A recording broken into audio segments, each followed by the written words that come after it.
So I guess the best show on TV somehow got even better in its second season. Let's talk about it. No one knows for certain, so it's all the same to me. Think I'll just let the mystery be. Now, if you somehow find yourself on this video right now and you haven't seen The Leftovers or you haven't finished Leftovers Season 1, then please piss off because we are We're going to spoil Season 2 as well. Because, yeah, we're going to get into some full-on spoilers for Season 2 here for the entire show. We actually did a video covering why you need to watch The Leftovers, so check that video out first. Until then, please come back. Now, Season 2 was so good that we're actually going to pretty much go episode by episode. But first, we just want to talk about the basics of this season because this is like a perfect season of TV. There is not a single wrong foot place. And I mean, I love the first season. I love this season. I think they're equally as good. I think you like this season more than I did. I was a bit more on the Season 1 side. Yeah, but at both the same time, man. I mean, they're both just perfect in their own right. They are. And the reason why they kind of feel so different is obviously because of the location jump. The Garveys go to Miracle. And Miracle was such a great idea for a setting because it was such a different kind of vibe, obviously, in a town where no one disappeared. You're going to end up with a really, really different dynamic. And it really worked in the show's favour. It was such a genius move. And I mean, like, just to let you guys know as well, once Bailey and I had finished Season 1 of The Leftovers, we kind of discussed it for a while, and then I jumped into Season 2, but it wasn't until a few episodes into Season 2 that we actually realised that the source material finished at the end of Season 1, so everything moving forward was new material. They're so making this up. The idea of Miracle and everything moving forward into Season 3 is just, it's mind-blowing. Amazing stuff. And with that location change, we got new characters, and the Murphy family is just phenomenal top to bottom. I mean, a great group of actors all doing amazing work. It was so great seeing them kind of go head to head in a way with the Garveys. It was just a really, really great like cast expansion all around, I think, because there was a lot of new people added that all did excellent work here. Now, one thing about Season 2 compared to Season 1 of The Leftovers was the use of the score by Max Richter. I think that's why I like Season 1 a little bit more is because of the score, but yeah, anyway. Yeah, but essentially, like, they drew it back. I think they knew how good it was when it came to Season 2, and they used a lot of outside music. Where is my mind? Where is my mind? Where is my mind? Where is my mind? A lot of covers, which was just absolutely incredible to see. But yeah, they definitely drew back on Max Richter's score, and they really knew when to use it, and it was more pronounced. They used really great covers as well, a couple of times as well. Their choice of covers was excellent. But yeah, this time, rather than having the score there the whole time, which I think I almost kind of preferred, when they did use it here, it was like, boom, complete knockout each time. Plus, obviously, I mean, like, Max Richter's use of, I can't remember, it's a composition he used in episode 8 for International Assassin, was just the perfect choice. We'll get to that. All right, now because we just want to talk about moment by moment almost thing, we're going to break it down episode by episode. So we're going to start with episode 1.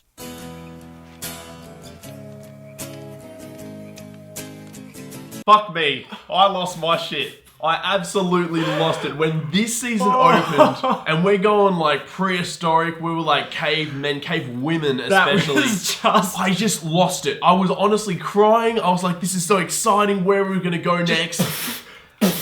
And then that shot transition, like the crane where we moved into Miracle? Yeah, into Miracle, into the pool, and we see the 3 girls swimming. I was like... Mimi Leder is such a great director, and the thing that we can't forget here as well is the change of the opening theme, like the opening credits. Now they're both equally as good. Heaps of people that I think have watched Season 2 have been like, I don't like it quite as much, but it actually serves a different purpose. It serves a different feeling, and that's such an important thing here. Look, Netflix have just added a button which skips the opening credits, which I absolutely hate, and I caught my mum skipping the opening credits. I was like, Mum, what are you doing? Like, you don't do that. She goes, no, I'm actually terrified. Like, she is scared of those opening credits because they're so haunting. They're so haunting. It was so well done, and then obviously straight after that, we're like, where is the Garveys? Where have the Garveys gone? Because we get introduced to the Murphy family. And I must say the writing and directing in that first episode, Mimi Leder and Damon Lindelof are just a great writing-directing combination. Because honestly, the establishment of the Murphy family was just perfect. Like the pencil joke as well, that again pops up later in the season, but so well set up to make us care about what happens at the end of the episode. And obviously we're like, where are the Garveys? And when they do turn up. Oh man. And not just like the Garveys and both the Murphys, but Miracle in general. Yeah. Setting up this new place, this new town, hinting at things moving forward. I mean, the first episode, the son goes and speaks to like the Jesus guy and he mentions Australia. And obviously we know that's where season 3 is set. So like just little hints moving forward. It was so exciting. And then we get that ending of the episode, which was just, I think, like beyond anything at that stage. Like that was just euphoric. It almost felt like a second pilot. Yeah. You know, like most seasons of TV, like they'll continue the story and they set up all these different things, but this was like, no, we're almost starting over again. Yeah, which was just amazing. I mean, what a way to kick off the season.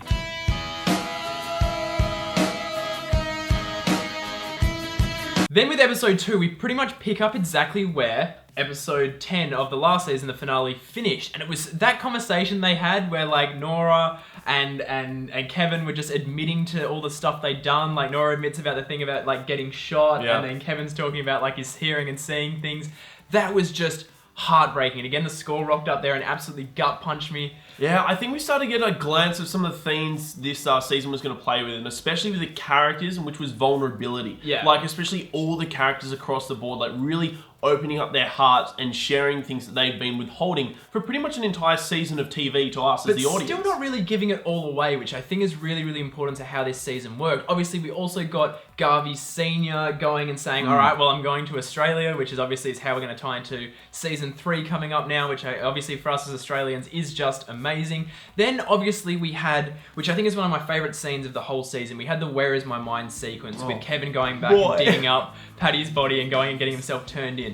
Now, I actually would argue that The Leftovers has made better use of that song than Fight Club did. I mean, honestly, that scene is just some of the best filmmaking I've ever seen, like just phenomenal. And that continued throughout the whole episode, introducing Miracle, basically getting episode 1, but switched to the Garvey's perspective, seeing the Murphys for the first time, was just phenomenal. And obviously we get the fact that Kevin was there when shit went down. Yeah, and it just, I mean, everything was just going really, really slowly. Like at this stage when I was watching it, I was like, man, there's 10 episodes in a season for this show, and we're 2 episodes in, it feels like we haven't really gone anywhere yet. How's this season going to function? And then it all kind of ties up like that. Just amazing stuff. With your feet on the air, your head on the ground. Now, episode 3 is actually probably my personal favorite of the season. Howee, what an act. What an act. Carl Franklin directed it, who did actually some of the best episodes of House of Cards. And basically this episode, when we focused on just Tommy and Laurie, I just thought was phenomenal, because now that Laurie's like left the guilty remnant and she's basically waging her own war against them, I thought that was the most brilliant character arc. And so many of the moments in this just absolutely like floored me, like seeing her trying to reconnect with the world and losing her mind over it, and just the music in this episode as well just really landed at every point. And obviously the ending of that episode with the Who Wants a Hug, I was on the floor crying. Like I was like, how do you write something this good? I was struggling. Hey, I think because the thing is, this episode functioned so well because these characters were in this kind of, I don't know, weird limbo of emotion. Yeah. You know, where they were playing around with so much mentally and they were quite unstable. And as much as, you know, like we got such an insight into Laurie, like, and like how she functions, obviously her book that she was like getting into and everything else, like it was just so crushing when you see everything falling apart. Their world turned upside down at the end of season 1, and it's the rare thing you actually see in a TV show where the show really dedicated time to watching these people trying to figure out how to reorientate themselves in the world. And that is such a rare and brilliant thing. And obviously the scene where she runs down the guilty remnant in this was just amazing. Again, music choice there was fantastic. This episode, what is it with this show with episode 3? I think season 3, episode 3 is going to absolutely kill me. Like, if I survive that. Oh boy. And we cannot forget Liv Tyler, who pops up just for a couple of scenes here as Meg. Or just one scene. Or just a couple of minutes, because my God, the powerfulness of her performance. She was like a different person. Her presence on screen, I was like, I am ready to see what happens with your character this season. Give me some more. And obviously we didn't see her for ages after that, so it shows just how much of a lasting effect she actually had on the season, knowing that there was some shit going down at some point involving her. Like, that was just, oh. Where is my mind?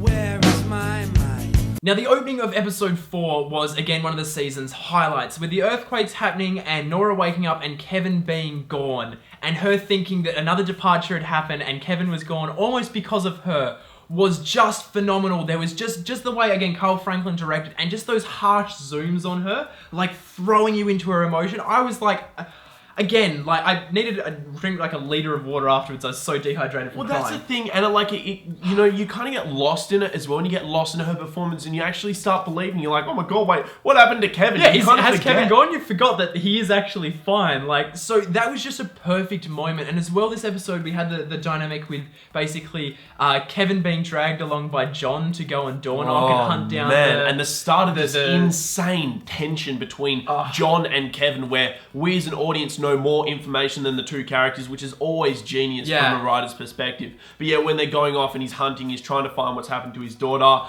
and he's just like, oh my god, Kevin just thinks he's been set up like crazy. I've got to say, the guy playing John Murphy is just fantastic. Like, his intensity is off the charts. That kind of thing from an actor is so rare, and it really is, just phenomenal. I mean, why was there not Emmy performances, Emmy-nominated performances all round for this show? It's just beyond me. And the thing we cannot forget from episode 4 was the fact that Kevin finally talked to Patty, which Garvey Sr. had specifically said, don't talk to whoever you start seeing. And obviously that's Patty for Kevin, and that just became the most fucked conversation, like, honestly. And also the most exciting thing moving forward, because Ann Dowd's character just like came to life, and Ann Dowd had so much fun with What Patty. a great actress. Like, oh my god, it was so incredible, and their dynamic for the rest of the season, it was just the little things all the time, you know, and it just produced such great comedic moments when we've just got so much drama all the time. I actually think if there was one Emmy win that was the most criminally missed, it was probably for Ann Dowd, because, I mean, like,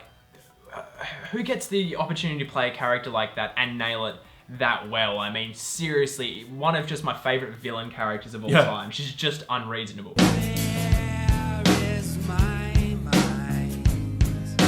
And episode 5, we are in Dongtown with Matt and Mary, starting off the show with a little bit of a song and dance routine, and we get to see Matt and Mary in their daily lives over and over again in that cycle, and I was just like, I think we're in for something quite great here. And then we find out what Matt's been doing while he's been in Miracle, why he's there. She woke up, and then all of a sudden, Matt goes off on a trip, gets absolutely dogged by someone, and then he's stuck outside of Miracle, and I was like, You gotta admit, Matt is just one of the most genius concoctions of a character ever. He's probably outright one of the best TV characters ever constructed, because we all love him so much, and we understand him on a level that's unparalleled with almost any other character ever. He's not unpredictable. He's completely predictable, and that is what is so lovable about him. When he's pulling up see those guys on the side of the road, and you're like, Matt, this has happened before, don't do it. And he does, and it's why he's such a perfectly tragic character. Watching him so desperate, like, he's got such a strong moral grounding, he knows what he wants, but if someone is in need of help, he just cannot pass that up, and it's what punctuated this episode. That's why I'm so afraid moving into season 3 as well, because each time we've had like a Matt-centric episode, he's been like faced with death, essentially. It's getting closer and closer. And then he just escapes at last minute. So it's like, is he season finally 3 going to finally going to die? Because imagine that realization on his face. It's almost gonna make me cry just thinking about it. Because Christopher Eccleston, my god, obviously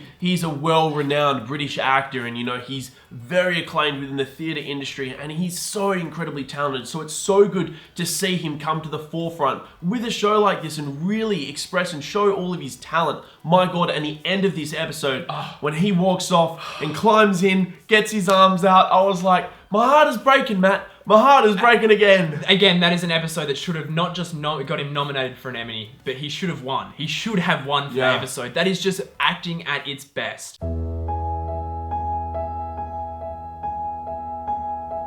And speaking of Emmy-worthy acting, seeing Nora and Erica go head-to-head at the end of episode 6 was just lightning. The fact that that conversation was shot basically front on, so they were like talking through us, was just like, that was supercharged. It just knocked me out. This entire episode really kind of caught me by surprise, because I watched episode 5 and 6 back to back, because I knew 7 to like 10 was going to be an absolute dongtown. So I was like, I'm just going to hit these 2 back to back. And this Erica Nora Central episode was just incredible. I was waiting to find out more about Erica. And I tell you what, man, Regina King, my goodness, I had not been able to see her in much, but like, King of acting.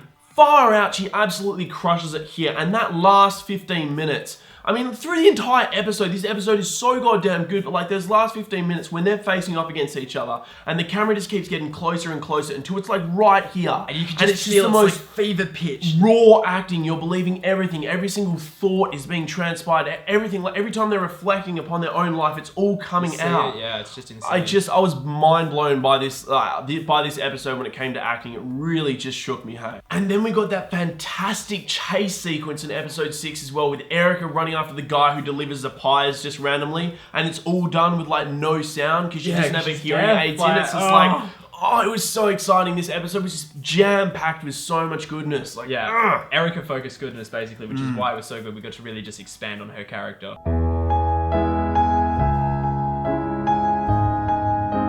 And then when you get to episode 7 and the episode is called A Most Powerful Adversary, you know we're in for some real kind of Kevin versus Patty business in this episode. And it really was, again, watching Kevin just completely unravel. We got a lot of usage out of the Where Is My Mind piano theme, which also popped up in Mr. Robot to great effect. And just watching Kevin completely unwind and everyone around him start to be like, you're weird. Like, yeah, it was just a fantastic thing. And a character that I was so interested in this season, we finally started to see more of, was Virgil, played by Stephen Williams.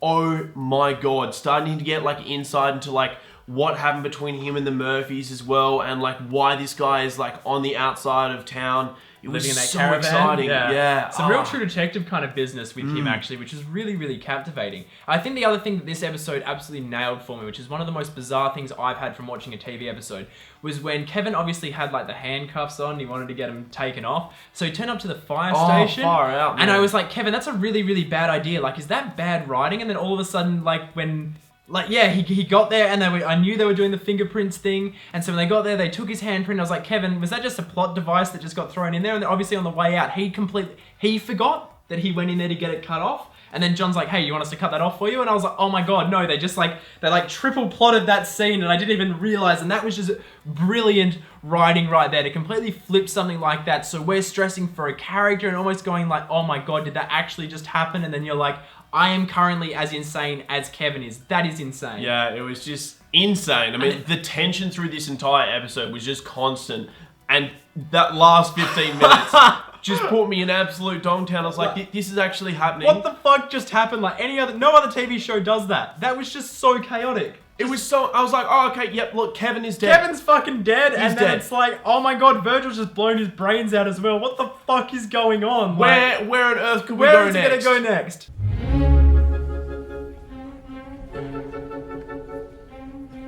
International Assassin is where it could fucking go next. Like, please, sit down, be humble. This episode just did me in. I honestly, there is no explaining this episode. I saw the IMDb user rating, I was like, oh, that's pretty high for an episode like of TV. 9.7 out of 10 or something. And I was like, how about a full-blown 11 for this? Because this is possibly one of, if you're looking at all the episodes of TV ever made, on an objective level, this is probably the greatest episode of TV ever, to be honest. Almost, it'd be up there. It could very well be up there because I've never seen, this is creativity going haywire right here. We basically go into a limbo world in which nothing is explained, nothing makes sense, and it's just chaos, and yet it turned out being complete perfection. It was like putting him, for a long time I was like, is he just dreaming right now? Because this episode had like a perfect dream structure. You know when you're having a dream and you're like, oh, okay, I'm already here. I don't know how I got here or what's happening. And it just flows and random things happen. You can't quite explain why they happen. And then you have a realization that everyone in this world is someone who's died or departed in the real world. Oh, it was just insane, and it's so exciting moving forward. The fact that like the writers can have the balls to introduce like an episode of TV like this to the audience, the fact that we can be so intrigued by a show and just believe it and go along with it is just like clap, man. Clap. Well done to you guys, because it's so goddamn exciting moving into season 3 to see what they do and what they explore more so with this kind of weird limbo world before death. Yeah. It's just, it's like, after death, or we don't actually know yet, which is the most insane. We still don't have like a perfected, like a correct answer for what exactly that world was. I don't actually think we'll ever get one either, which is kind of spectacular. Who I mean, knows? just breaking down the individual elements of this here. the whole Paddy assassination thing, and obviously having Wayne pop up while they're in that scene. We had Gladys and Wayne, and the Wayne thing with the deja vu in the toilet was insane. We obviously got to meet Paddy's husband, which was also crazy. The other thing that was kind of like, I guess, the highlight almost for me here was obviously the very ending with Paddy's Jeopardy monologue. Oh, man. That is possibly the most heartbreaking thing this show has done, and this show has nailed heartbreaking from the get-go. I mean, that is just one of the greatest monologues I ever was written. straight up like, man, as soon as like she starts calling out after he's pushed the little girl in, who did a terrific performance of Paddy's young she's girl. also in Big Little Lies. Amazing. Crushed it there and crushed it in this. But yeah, as soon as I hear Paddy's voice calling out, I was like, oh no, what's gonna happen? I just start like crying. I'm like, this monologue's so good. And yeah, so good. What a great end to such a like terrifying character, basically. What an amazing kind of send-off for her character, and as we have said, and out at that point, that should have just been a lock-in for an Emmy win. 100%. And we've also got to mention a very big favourite of ours, an actor who just comes in, pops up, says hello, nails a 10 and walks off, Bill Camp, who plays an Aussie here as well, which is so exciting moving into the Australian season 3. My God, what a great little sequence we got on the bridge there. Who is he? Is he like this guy that runs this area between life and death or limbo or whatever this place happens to be? I don't know, but he was such a captivating character, and it was so good we got to see more of him down the track. Yeah.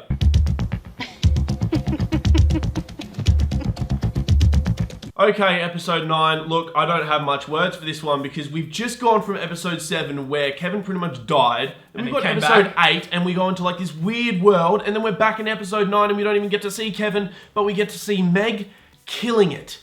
I mean, what a great villain-centric episode, and what a great villain that we can actually care about her so much, because by this stage, she is a villain. She's an evil fucking person. And just incredible. We got like the great... This for me is where I kind of caught on to what happened to the 3 girls, because we got Meg back in Miracle, when like a little origin piece, where she had visited Miracle with her once fiance, and she ran into like the daughter Evie. Oh, we got to meet like her mum as well with the opening as well. Like, it was and get so to know why good. she's the way she is. And yeah, then like Evie told that little pencil joke, and I was like, oh my God, Evie has joined the GR, and I was like, yes! And getting a bit of that lore from the GR, getting a bit of a different insight into the hierarchy of the GR was really interesting. And the fact that Meg doesn't even give a fuck about the rules in the GR is, again, something super impressive. She's someone who's actually on a war path for reasons which we still haven't quite tapped into. And of course, then having Tommy play off her as well, being like this, you know, like sexually intrigued character towards her, and like having that just kind of motivate him through every scene was so goddamn exciting, because she was clearly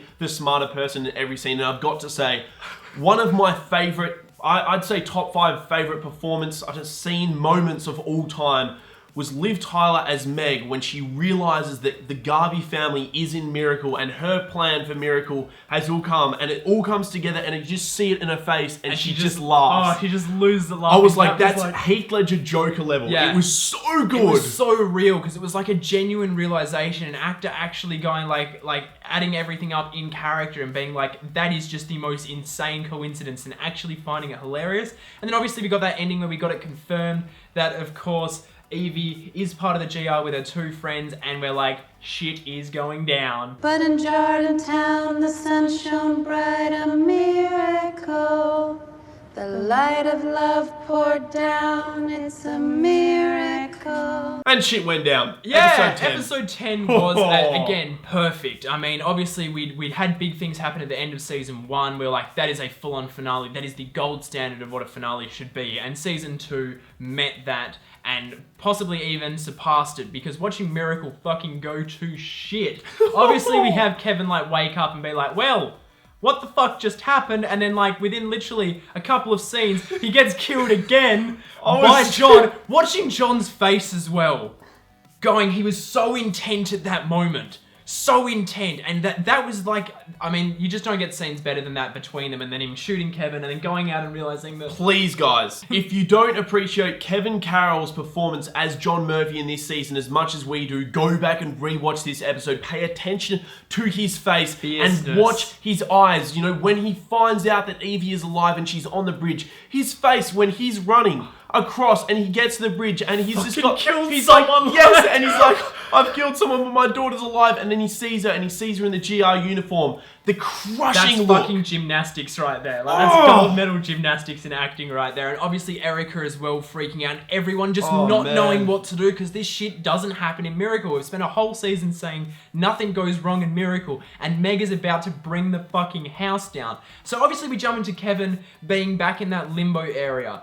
And look, him having to sing that Simon and Garfunkel song. You want to talk about ripping your heart out? That is it right there. I mean, just... Oh, boy. Just insane. And the fact that we Boy. now know he has the ability to basically die and come back if he wants to. Now, I don't know if that is offered to other people or whatnot. Everyone's like, no, I'm going to stay dead. What makes him different? Obviously, the first episode of season 3 is called The Book of Kevin. So it's like, where is this going? But seeing him come back and instantly, like, everything is turned to shit. Now, obviously, all those people that were outside Miracle that seemed to be super whack and now inside, everything is complete chaos. And I mean, just doesn't watching him walk through that entire sequence when he walks through and like we got a lot of long takes, got a lot of big crane shots. They pretty much just destroy their entire set. Yeah. And it was so beautiful, like the colors, like his background, the blues and the oranges, the way it all mixed together, the shadows, people just riding on the streets, and every single extra just going for it. That's filmmaking. And then we had that moment where Kevin's obviously shot. He goes into the hospital. He's trying to get himself sorted out. And we had the moment, I think this was the moment where this TV season just became euphoric. Like, honestly, like, the best. Was that moment shared between John and Kevin.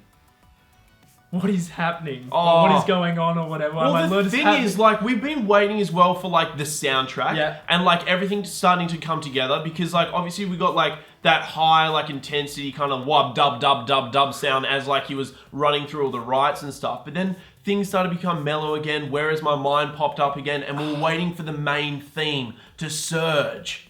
Well, that was actually Where Is My Mind in that scene that they used, and obviously the main theme surged right at the ending. But that soft piano use of Where Is My Mind, as Kevin just cracked completely, and so did John at the same time. And in that moment, they came together in a realization of just how fucked up the world is.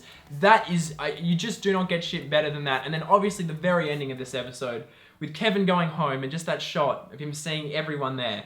I don't think anyone that watched this show didn't cry at that point. I mean, honestly, if you didn't, you're an absolute weapon, because that is just, I mean, the show could have ended there without it being a season 3, and I would have been happy with that. I mean, obviously, I'm so glad we are getting more, but that was just phenomenal. It was just everything. It just made, the entire season so goddamn worth that journey. It was like, wow, like I am so tired right now, just stressed out and emotionally drawn. And then you just get this beautiful, like, it was a happy moment. But the thing is, you knew that the world was fucked. But like, moving forward, it kind of didn't matter. It was just like right in that moment, right there. They've got each other. Yeah, and it was beautiful, man. It just does not get any better than this season. I mean, it might do with season 3 apparently, because apparently season 3 is even better than this so far.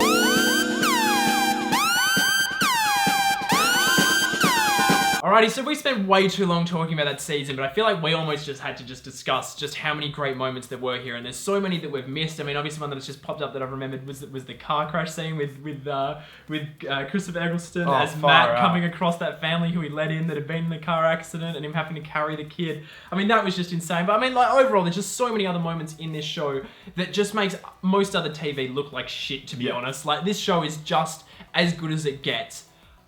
So that's it for now when it comes to The Leftovers. Moving forward for season 3, we won't actually be reviewing it episode by episode because we prefer just to kind of keep things simple. We don't like to get into the guessing game of things. We just want to take each episode as it comes. We will review the season as a whole once it finishes. We might actually talk about the last episode. Possibly might even we'll try our best to even do like a reaction video for the last episode. Or the premiere even, we'll see how we go. Yeah, it's just very hard because we want to watch the episodes separately together so we can cry ourselves. Yeah, we like to have the headphones in, lock yourselves into the experience. And the thing is as well, like with a lot of the shows we have reviewed so far, a lot of the theories that we wouldn't have necessarily thought of that we see get commented are like, okay, well, I would rather just gone in blank to that, so that's kind of why we're doing it. It's just us kind of respecting our own viewing experience for just how good this show is, because it is the best. But yeah, guys, oh my god, this show is just incredible. Let everyone know. Thank you for watching this video. It was absolutely that was one of the best experiences of my entire life. Let us know how you guys went with it in the comment section below. And while you're down there, you should subscribe to see more of our stuff about The Leftovers and everything else. And you can also check us out on Facebook, Instagram, Snapchat, and Twitter, all at Breaking Banter.